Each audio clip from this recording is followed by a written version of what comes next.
हिंदुस्तानियों ने लगभग 250 सालों तक अंग्रेजों की गुलामी और अमानवीय जुल्मों को सहा है और अंग्रेजों के अत्याचार से लगातार लड़ते हुए न जाने कितने ही बच्चे, बूढ़े और युवाओं ने अपनी जान की कुर्बानी दी। तब कहीं जाकर हम आज आजाद देश में सांस ले रहे हैं और आजादी के 75 साल पूरे होने पर देश में अमृत महोत्सव मना सके हैं। लेकिन अंग्रेज हमेशा से ही भारत में नहीं थे, बल्कि जब वे मीलों का सफर तय करके भारत आए थे तब यहाँ पर मुगलों का राज था और अगर मुगल न चाहते तो अंग्रेज भारत में प्रवेश तक नहीं कर सकते थे, क्योंकि भारत में एक और मुगलों का शक्तिशाली साम्राज्य था तो दूसरी ओर मातृभूमि पर मर मिटने वाले मराठा भी थे। ऐसे हालात में अंग्रेजों को भी भारत में राज करने के लिए एड़ी चोटी का जोर लगाना पड़ा था। मगर धीरे धीरे अंग्रेजों ने हिंदुस्तान पर अपना वर्चस्व इतना बढ़ा लिया कि उन्होंने पूरे मुगल साम्राज्य को ही खत्म कर दिया। लेकिन इस इतिहास में सवाल ये आता है कि मुगलों के उस शक्तिशाली साम्राज्य को आखिर अंग्रेजों ने किस तरह खत्म किया होगा। आज के इस वीडियो में हम आपको वही दास्तान सुनाने वाले हैं। तो इसी बात पर चलिए शुरू करते हैं इतिहास के एक और नए अध्याय को।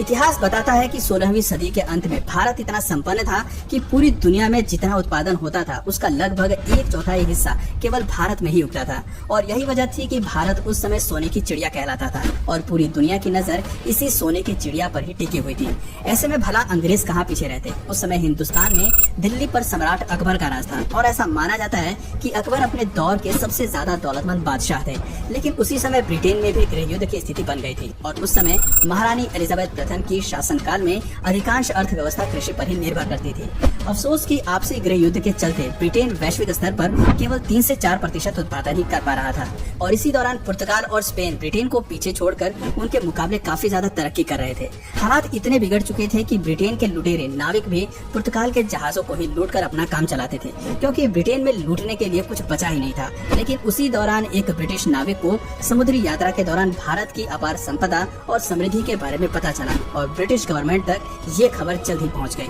फिर आया समय सन 1600 का, जब 200 ब्रिटिश व्यापारियों ने मिलकर एक कंपनी बनाई और उस कंपनी का नाम रखा ईस्ट इंडिया कंपनी। और इस कंपनी के सदस्यों ने जब अपनी राजनीति और कूटनीति महारानी एलिजाबेथ को बताई तो वो भी ईस्ट इंडिया कंपनी को सपोर्ट करने के लिए तैयार हो गयी। इधर भारत में इसी बीच बादशाह अकबर की मौत हो चुकी थी और अकबर के बाद मुगल बादशाह के तख्त पर अकबर के बेटे जहांगीर की ताजपोशी कर दी गई। साल आ चुका था 1608 का। इधर जहांगीर दिल्ली के तख्त पर अंग्रेजों की चाल से बेखबर हिंदुस्तान पर राज कर रहा था और उधर कैप्टन विलियम हॉकिंस समुद्री रास्ते से गुजरात की सूरत में अपने कुछ व्यापारी जहाजों के साथ प्रवेश कर चुके थे और बस उनके आगमन के साथ ही भारत पर ऐसी काली छाया मंडराने लगी कि जिसने भारत को ऐसा काला इतिहास दिया जो सृष्टि के अंत तक भी भुलाया नहीं जा सकेगा। अंग्रेजों ने भारत में आते ही ईस्ट इंडिया कंपनी स्थापित करने की घोषणा कर दी और अपने इसी प्रस्ताव के साथ काफी बेशकीमती उपहारों को लेकर कैप्टन विलियम हॉकिंस अपने कुछ साथियों के साथ जहांगीर के दरबार में पहुंचे। बादशाह जहांगीर उस समय तो डच और पुर्तगालियों के दबाव के कारण इस प्रस्ताव को ठुकरा देते हैं,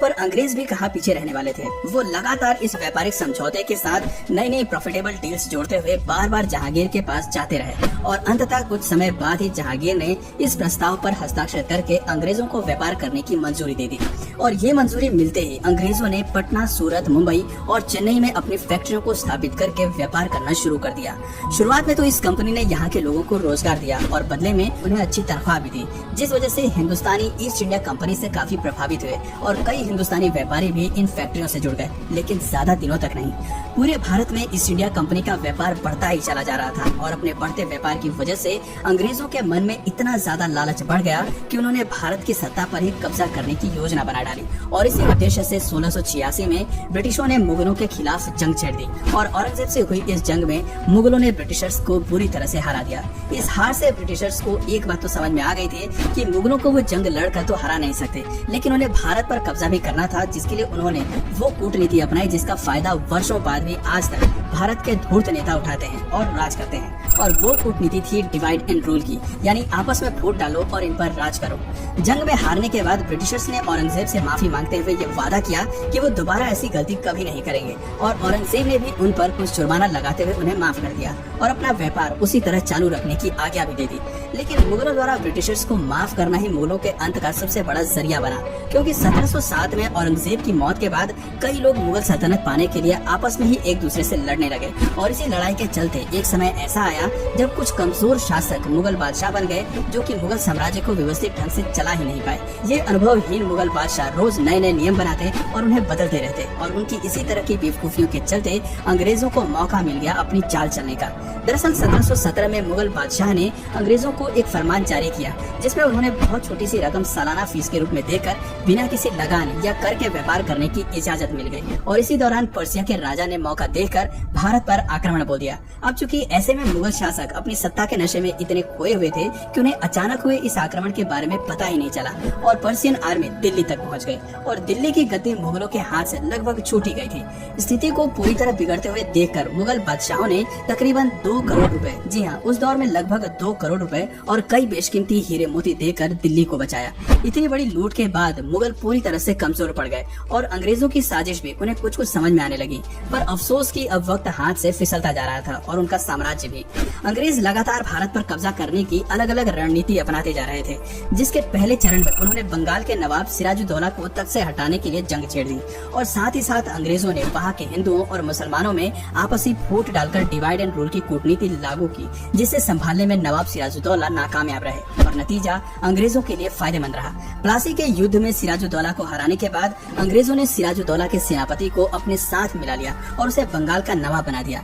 समय बीतता गया और भारत पर अंग्रेजों की ताकत और अधिकार भी उसी के साथ साथ बढ़ती जा रही थी। सन 1764 में अंग्रेजी फौज ने बक्सर के युद्ध में अवध के नवाब, बंगाल के नवाब और मुगल नवाब शाह आलम द्वितीय, इन तीनों को हरा दिया। इसके अलावा निजाम और मराठों के बीच में भी फूट डलवाकर अंग्रेजों ने पहले तो उन्हें लड़वाया और फिर उनकी लड़ाई का फायदा उठाकर खुद उनकी कमजोर सेना को हराकर उनकी रियासतों पर कब्जा कर लिया। और अंग्रेजों ने अपनी इसी रणनीति और कूटनीति को अपनाते हुए 18वीं सदी तक भारत के लगभग हर एक क्षेत्र पर अपना संपूर्ण कब्जा जमा लिया, जिसके बाद उन्होंने व्यापार और अपने अधिकार क्षेत्र की अन्य कई चीजों पर अपनी मनमर्जी के टैक्स लगाकर भी काफी कमाई करी और भारत को अंदर तक लूट लिया। अंग्रेजों को अभी भारत में पूरी तरह से राज करने के लिए कुछ भारतीयों को भी अपने साथ शामिल करना था और उन्होंने उन बड़े जमींदारों को अपने साथ मिला लिया, जिनसे उन्हें आगे चलकर काफी फायदा हो सकता था। यूँ तो अंग्रेजों ने भारत में कुछ बहुत अच्छे काम भी किए, जैसे कि एजुकेशन पॉलिसी लागू करना, रोड कंस्ट्रक्शन, रेलवे वगैरह लाना, जिस वजह से कई समाज सुधारक अंग्रेजों से प्रभावित हुए और उनका साथ देने लगे। मगर यही विश्वासघात की वजह थी कि 1857 की स्वतंत्रता क्रांति के दौरान कई बड़े जमींदार और समाज सुधारक अंग्रेजों के साथ हो गए थे, जिसकी वजह से आगे चलकर अंग्रेजों को भारत पर जीत हासिल करने में मदद मिली। भारत पर जीत के साथ ही मुगल साम्राज्य के आखिरी बादशाह बहादुर शाह जफर को अंग्रेजों ने अपना बंदी बनाकर रंगून की जेल में भेज दिया और उनके बेटे व खानदान के तमाम लोगों को मौत की नींद सुला दिया और पूरे भारत को अपना गुलाम बना दिया। तो दोस्तों, ये थी वो दुख भरी दास्तान जिसमें मुगलों की एक गलती और अपने निजी स्वार्थ की भावना ने अंग्रेजों को भारत में पांव पसारने का मौका दे दिया और उनकी इसी गलती का खामियाजा हिंदुस्तानियों की कई पीढ़ियों को भुगतना पड़ा। वैसे आपके नजरिए से अंग्रेजों के आगमन के लिए मुगल साम्राज्य जिम्मेदार है या नहीं, नीचे कमेंट करके अपनी राय हमें जरूर बताएं। और अगर इस वीडियो से आपको कुछ नया जानने या सीखने को मिला या फिर इंटरेस्टिंग लगा तो प्लीज इस वीडियो को एक लाइक करके अपने फ्रेंड्स और फैमिली में से जरूर शेयर करें।